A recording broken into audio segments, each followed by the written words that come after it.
अरविंद केजरीवाल जी दिल्ली के मुख्यमंत्री ईडी की रिमांड पर हैं और 2-3 दिनों का घटनाक्रम हमने देखा है।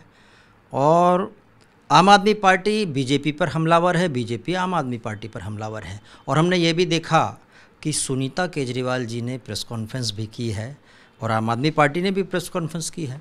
अब आम आदमी पार्टी बीजेपी पर आरोप लगा रही है। हमारे साथ में आम आदमी पार्टी के national spokesperson Jasmine Shah ji हैं। जैस्मिन जी, आरोप प्रत्यारोप तो चल ही रहा है, जनता पूरा घटनाक्रम देख रही है, आप पीसी पर पीसी कर रहे हैं। देखिए, बात केवल बात करने के लिए नहीं हो रही है।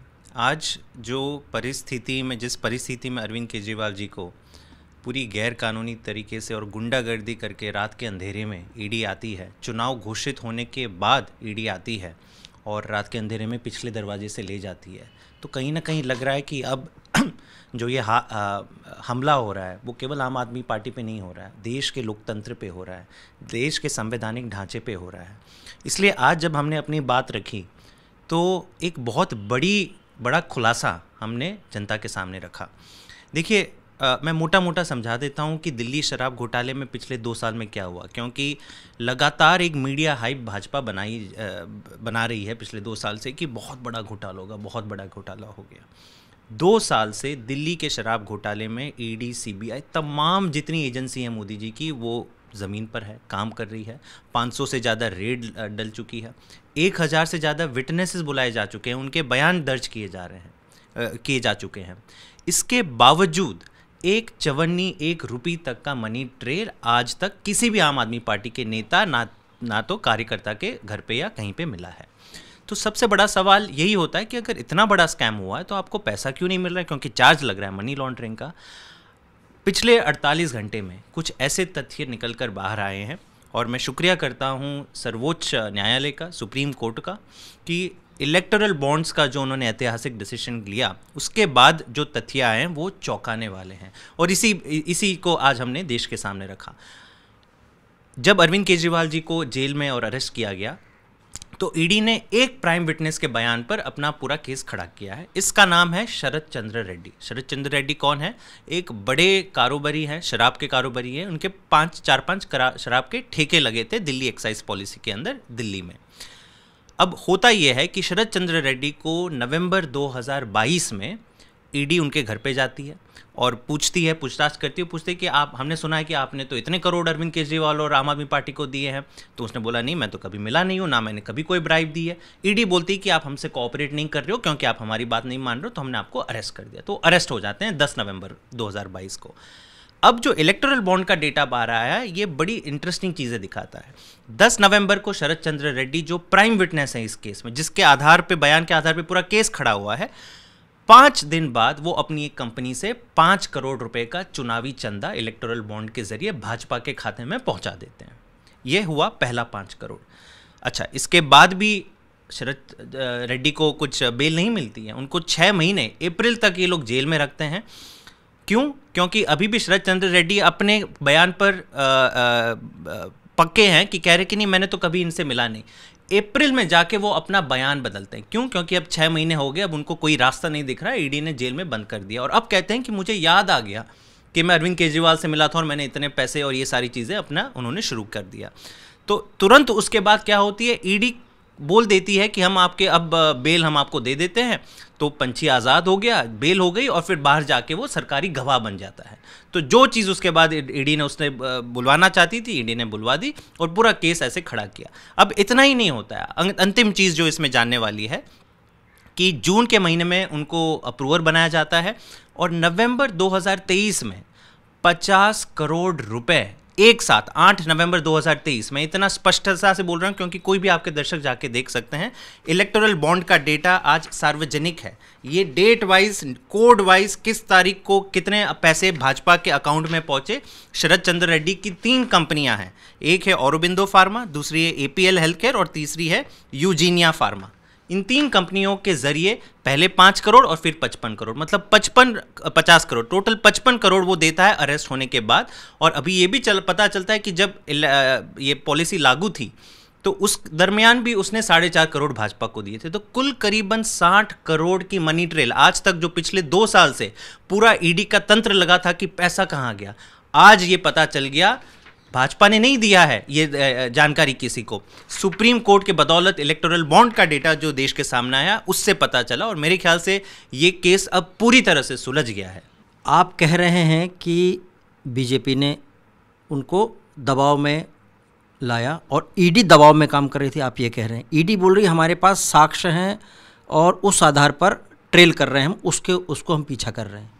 देखिए, ईडी पूरा स्वतंत्र है पीछा करने के लिए, लेकिन जब 2 साल बीत जाते हैं, 500 से ज़्यादा आपने रेड डाल चुकी है, और उसके बाद भी आपके पास एक ठोस सबूत, 1 रुपए तक की रिकवरी आपके पास, आप अगर कह रहे हो कितने 1000 करोड़ का घोटाला है, पता नहीं हर साल हर महीने इनके एस्टिमेट बदलते जाते हैं, कभी कहते हैं 300 करोड़, कभी 600 करोड़, लेकिन तथ्य ये है, ग्राउंड रियलिटी ये है कि 1 रुपए तक की रिकवरी या मनी ट्रेल आम आदमी पार्टी से आज तक इनको नहीं मिला है। लेकिन पहली बार 60 करोड़ रुपए एक ऐसे शराब कारोबारी जिसके ऊपर ईडी ने खुद कहा था कि ये मुला हुआ है, ये साउथ ग्रुप का सबसे प्राइम विटनेस है, इसी ने सारा इसे किंगपिन कहा है। ईडी ने शरद चंद्र रेड्डी को अपने चार्जशीट में कहा कि ये किंगपिन है, और अगर किंगपिन जाके पूरा चंदा बीजेपी को दे रहा है तो आप इसका, मेरे ख्याल से आपकी दर्शक जो हैं वो समझदार है कि कैसे देश को एक फर्जी मुकदमे में आम आदमी पार्टी जैसी जो एक देश की सबसे तेजी से उभरती हुई पार्टी को खत्म करने की कोशिश की जा रही है। अरविंद केजरीवाल, मनीष सिसोदिया, संजय सिंह, एक साथ देश के इतिहास में कभी नहीं हुआ कि किसी पॉलिटिकल पार्टी के 4 बड़े नेताओं को आपने जेल में डाल दिया, वो भी ऐसे एक फर्जी मुकदमे में जिसकी अभी तो ट्रायल शुरू ही नहीं हुई। लेकिन आप चाहते हो कि सालों तक ये लोग जेल में सड़े रहें, और 2024 का जो चुनाव, क्योंकि लोकसभा के पहले क्यों किया, क्योंकि 2024 के चुनाव में मोदी जी को शायद पसीना छूट रहा है, तो इसलिए अभी ये पूरी कॉन्स्पिरेसी रची जा रही है कि सारे विपक्षी नेताओं को या तो जेल में बंद कर दो या उनका चुनावी चंदे का अकाउंट फ्रीज कर दो, सो दैट आप कोई है ही नहीं मैदान में, तो फिर जीतेगा कौन? मोदी जी जीतेंगे। नहीं, उसने शरद चंद्र ने क्या आम आदमी पार्टी को भी दिया चंदा? नहीं, शरद चंद्र रेड्डी ने 1 रुपये, अगर आपको लगता है कि अगर शरद चंद्र रेड्डी ने 1 लाख रुपया भी दिया होता आम आदमी पार्टी को, तो क्या ईडी अब तक आके पूरे आम आदमी पार्टी के सब लोगों को उठा लेती? लेकिन आज तक मैं वापस कह रहा हूं, ना शरद चंद्र रेड्डी, ना किसी और शराब के कारोबारी जिसने पार्टिसिपेट किया था इस पॉलिसी के तहत, अपनी दुकानें लगाई थी, 1 नया रुपया आम आदमी पार्टी तक नहीं ट्रेस हुआ है, कोई मनी ट्रेल नहीं है। लेकिन अब पुख्ता मनी ट्रेल, ये डेटा बीजेपी भी डिस्प्यूट नहीं कर रहा है, हाँ जी हमने तो लिया है, शरद चंद्र रेड्डी से लिया है। कब लिया है? जब हम ईडी ने उसे अरेस्ट किया था, उसके 5 दिन बाद हमने 5 करोड़ उठाए हैं उसके घर से, और उसके बाद जब उसे हमने रिहा कर दिया, उसको अप्रूवर बना दिया, 6 महीना उसको प्रताड़ित करके जेल के अंदर, उसके बाद जाके वो 50 करोड़ दे देता है उसे। आप ये क्यों, लेकिन ऐसा क्यों लग रहा है कि ईडी या ये सब कॉन्स्पिरेसी है? आपको क्यों ऐसा लग रहा है? क्योंकि वो कहते हैं हम बिना सबूत के, बिना कोई पुख्ता तैयारी के, और जैसे आपने भी बोला कि चुनाव के पहले उनको 9 सम्मन भी दिए थे, सभी लोग बोल रहे हैं, आपने व्हाट्सएप पे भी देखा होगा कि 9 सम्मन दिए गए, वो आए नहीं, उसके बाद फिर आई ईडी। देखिए, हम शुरुआत से कहते आ रहे हैं कि ईडी, ये देश का दुर्भाग्य है कि जिस तरह से ईडी को एक आपने राजनीतिक हथियार बना के रख दिया है, भाजपा की एक पॉलिटिकल विंग बना के रख दी है। आज आप खुद देखिए, ये डेटा में है कि 2014 से पहले ईडी ने जितनी कार्यवाही की उसमें से 55% विपक्षी नेताओं पे थी और 45% सत्ता के नेताओं की थी, जिस सत्ताधारी पार्टी के नेताओं के। अब 2014 के बाद मोदी जी आ जाते हैं तो क्या होता है, एक तरफ ईडी सीबीआई के 95% केस विपक्षी पार्टियों पे होते हैं, कभी भी बीजेपी के नेता के ऊपर नहीं होते। अच्छा, लेकिन इनमें से कुछ विपक्षी नेता जिन्होंने वाकई में कुछ किया है और उनको डर लगता है कि मेरे यहाँ तो घर पे पता नहीं क्या मिल जाएगा अगर ईडी आ जाएगी, वो अगर बीजेपी में शामिल हो जाते हैं तो सारे केस रफा दफा। और इसमें एक ऐसा एग्जाम्पल नहीं है, मेरे ख्याल से देश की जनता जानती है, अशोक चौहान को तो मोदी जी ने नाम लेके बोला था कि विधवाओं के पैसे से खरीदे हुए फ्लैट को उसने वहाँ पे भी भ्रष्टाचार किया। अब वो आ गया बीजेपी के अंदर तो कोई इसकी जांच नहीं हो रही। नारायण राणे, हेमंत बिश्वा शर्मा, छगन भुजबल का तो मैटर और इंटरेस्टिंग है, वहाँ पे तो पूरा ईडी ने बेल अपोज किया था उसका, और जब छगन भुजबल जी यहाँ पे आ गए, बीजेपी के साइड आ गए, तो ईडी कोर्ट में कहती है कि हमने तो फाइल ही हमारी गुम हो गई, अब तो इनको बेल दे दीजिए, हम तो फाइल ही नहीं ट्रेस कर पा रहे हैं। तो मेरे ख्याल से अगर आज कोई भी देश का बच्चा भी अगर सुनता है कि ईडी निष्पक्ष एजेंसी है भाजपा के आला कमान के बातों के अनुसार काम नहीं कर रही तो वो हंसता है कि अच्छा जोक है, अच्छा मजाक है। लेकिन दुर्भाग्य है, मैं वापस कहता हूँ कि देश का, क्योंकि इतने बड़े जो भ्रष्टाचारी हैं इन सब के पीछे जाना चाहिए। नारकोटिक्स के लिए ईडी बनी थी, टेररिस्ट ऑर्गेनाइजेशंस के लिए ईडी बनी थी, वो सारा काम छोड़ के आज केवल विपक्ष को खत्म करने की कोशिश। लोगों ने देखा भी है बहुत सारी जगह पे, जहाँ जहाँ ईडी ने छापे मारे हैं, पैसे निकले हैं दीवारों से, कहीं कहीं जगह बंगाल वगैरह में भी निकले हुए हैं, तो लोग देख रहे हैं। फिर अब आप जो बोल रहे हैं आप पे विश्वास करें, ईडी पे, बीजेपी पे, सारे लोग देख रहे हैं अपने हिसाब से। अब जनता कंफ्यूज हो रही है। नहीं, मेरे ख्याल से इसमें देखिए दो चीज़ें देखने लायक है। पहले तो जैसे मैंने कहा कि ईडी केवल और केवल, ये डेटा है, ये मेरे ख्याल से आपके पास भी यही है, 95% केस और रेड ईडी केवल विपक्षी नेताओं के ऊपर करती है। तो पहले ये है ना, तो मतलब भाजपा के नेता और भाजपा में खास करके जो नेता जो कलंकित नेता है, जो भाजपा में आते तो उनके खिलाफ क्यों नहीं आप कार्रवाई करते हो। मैं ये नहीं कह रहा कि विपक्षी नेताओं के ऊपर कोई जांच नहीं होनी चाहिए। बिल्कुल, आपने जो कहा कि कुछ तस्वीरें मिलती हैं, कभी कुछ प्रमाण भी मिलता है, तो अच्छी बात है, ईडी इन्वेस्टिगेशन करे। लेकिन जो खुलेआम गुंडागर्दी हो रही है, और खास करके आम आदमी पार्टी का क्योंकि हम बात कर रहे हैं, आप ये फर्जी शराब घोटाले की बात अगर आप ले लीजिए, 2 साल से जांच कर रही है ईडी, 500 रेड कर दिया आपने। छोटे से छोटे आम आदमी पार्टी के पियोन से लेके कार्यकर्ता से लेके टॉप चीफ मिनिस्टर के सबके यहाँ रेड कर दी, आपको एक चवन्नी नहीं मिलती है। आपने ट्रायल नहीं शुरू किया, लेकिन आपने नेताओं को जेल में डाल दिया। आगे की रणनीति क्या? क्योंकि आपके जो सर्वोच्च नेता हैं वो अंदर हैं, हमने सुनीता केजरीवाल जी को सामने देखा, क्या ये कोई संकेत माने हम आगे के लिए सुनीता जी की भूमिका के बारे में? पहले दिन से जब से अन्ना आंदोलन हुआ था, वो आम आदमी पार्टी के परिवार का हिस्सा हैं, लेकिन वो जो भी मेरे ख्याल से ये अफवाहें कुछ भाजपा के ही लोग घुमा रहे हैं कि इनको कुछ प्रमोट किया जाएगा, ये बिल्कुल बेबुनियाद है। आज देश की सिंपैथी, देश आज पूरी तरह से अरविंद केजरीवाल जी के साथ है। उन्हें पता है कि इस मैटर में कुछ नहीं है। 2 साल से आपने जितनी तलाश करनी थी सारा कर दिया, चुनाव के ठीक पहले आपने अरविंद केजरीवाल जी को जेल में डाल दिया। तो ये आज उन्होंने जो बात करी वो दिल की गहराई से बात करी, और उन्होंने अपनी बात नहीं रखी, उन्होंने अरविंद केजरीवाल जी का मैसेज उनके चाहकों, उनके समर्थकों और देश की जनता के सामने रखा। पार्टी चलाने के लिए, सीएम की कुर्सी के लिए कोई तो नेता चाहिए रहेगा, और जेल से तो चल नहीं सकता शासन। बोला जा रहा है कि हम इस्तीफ़ा नहीं देंगे, आपकी तरफ से भी बोला जा रहा है कि वो इस्तीफ़ा नहीं देंगे, लेकिन प्रैक्टिकल फिजिबल नहीं है ना। ये फिजिबल तो ये भी नहीं था कि सरकारी नहीं, मैं आपको बता दूं, क्योंकि दस्तावेज अंदर ले जाने पड़ेंगे, फिर बहुत सारी चीज़ें हैं, या वीडियो कॉन्फ्रेंसिंग गोपनीयता भंग होगी, ये टेक्निकल इशू आ रहा है। देखिए, जब आम आदमी पार्टी देश में नहीं थी तब लोगों को ये भी विश्वास नहीं होता था कि सरकारी स्कूल प्राइवेट स्कूल से भी बेहतर हो सकते हैं क्या बिजली मुफ्त मिल सकती है, 24 घंटे मिल सकती है क्या। तो जो ये तमाम चीज़ें मेरे ख्याल से जो अजम्पशंस थी केजरीवाल जी ने भंग करी है। आज केजरीवाल जी का दोष यही है कि इन्होंने भाजपा के साथ सेटिंग ना करके वॉशिंग मशीन वाला पॉलिटिक्स को ना बोला, ऑपरेशन लोटस को उन्होंने फेल किया दिल्ली में, और जनता के लिए काम कर रहे हैं। तो अगर जनता ने उन्हें चुना है तो जनता का ही हक है अरविंद केजरीवाल जी को बोले कि आप इस्तीफा दें, भाजपा या ईडी का कोई हक नहीं है। दूसरी बात होती है पार्टी का, रणनीति का, चुनावी रणनीति का।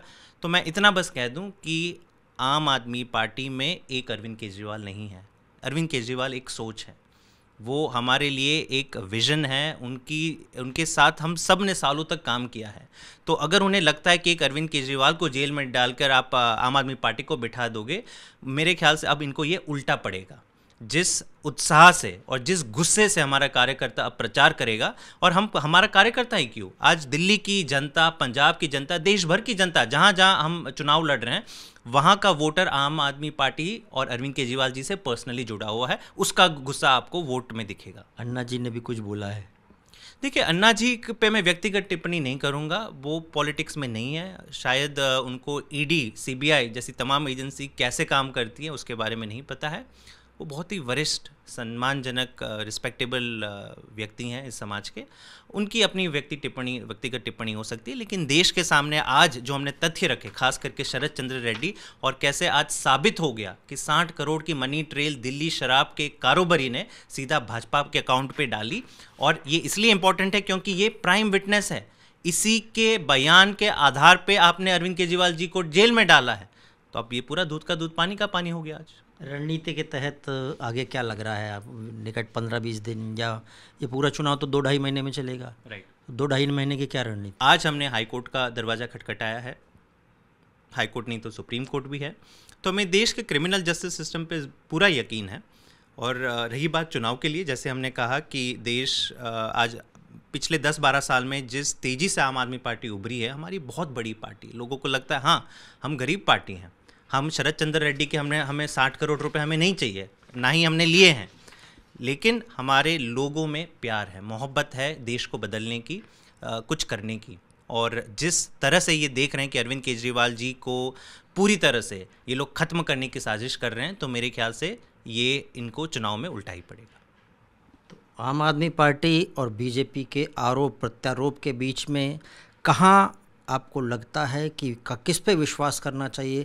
तथ्यात्मक रूप से सही तरीके से अपना एनालिसिस बहुत ज़रूरी है, क्योंकि ये जो जांच चल रही है, दोनों पार्टियां अपना अपना बात कर रही हैं। जनता के रूप में चुनाव सामने है, वो जनता जो है चुनाव में भी फैसला करेगी।